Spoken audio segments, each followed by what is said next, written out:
Andito na sila sa Paura. Nagmarcha sila mula sa Liwasang Bonifacio.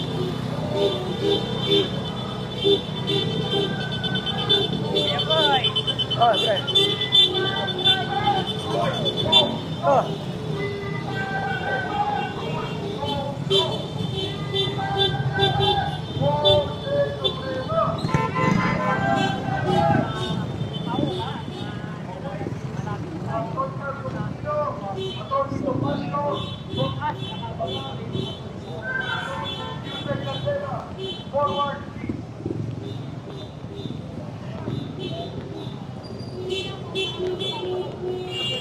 Kasama po si Atty. Topacio.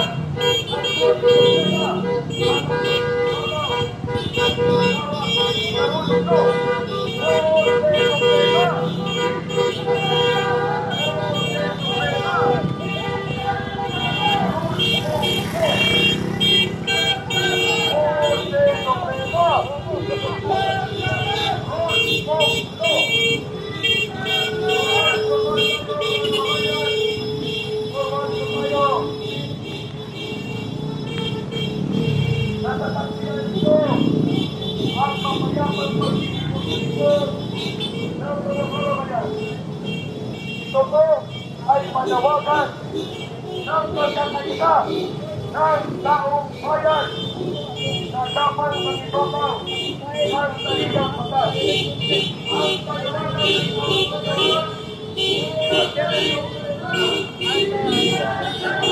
Ang paliwanag ng pagkakalita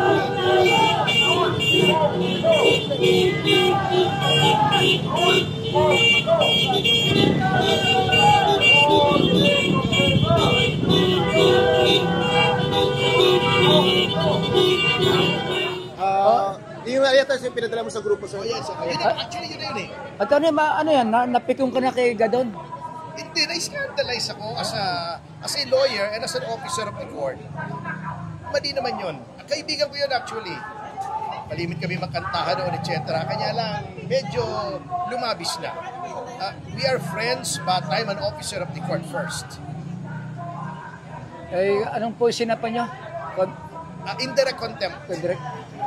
Nakaangas na. At naipirus na po yun eh. Hindi po natin maaaring palampasan. So, kinalunod ko po kasama Nari, I really had to do this. It was with a heavy heart actually. That I do this. Masyado nang scandalous yung kasama. Ito mo na sandala. Challenge daw po na ano po ang reaction niyo? Papasakin ba kayo? It's mentally deranged. That's my reaction. Pero kayo sir, kayo po, Ikaw pala si Chavez eh. Alam niyo po, kaibigan ko yan si in fact, hindi lang ang concept yan. But kasama Nari, I'm sorry, but this is no laugh. I am an officer of the court. Ano po yun?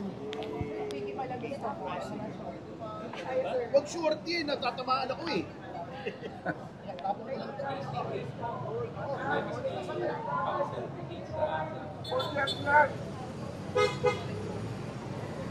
Oh! Tinanggap ba? Team, initiated ba yung unang reklamo? Of course! Marunong ba kayong magbasa? Marunong ba kayong magbilang? Alam po ninyo, ultimong Diyos, makikilala ng kanyang nilalang. Ang pagsiral at pangingibabaw ng batas ay higit pa po sa ambisyon ng mga swapang na politiko na gustong magariarian sa ating bayan. Kaya ngayong araw na ito, ang panawagan ng sambayanang Pilipino, Korte Suprema, ipaglaban! Korte Suprema, ipaglaban! Rule of law, ipaglaban! Malinaw po na ang boses ng sambayanang Pilipino ay hindi pwedeng i-hostage ng mga bully minority na ito. Na alam natin, ang kanilang layunin ay ambisyon politikal at hindi ay pananagutan sa gobyerno. Kung mayroong dapat managot, ay dapat sinabi ni Marcos na ang mananagot sa flood control, isama niya ang sarili niya at ang mga audience niyang buhaya na pumapalakpak ng mga magnanakaw ng flood control. So yes, as a Filipino, we have the obligation to defend the independence and the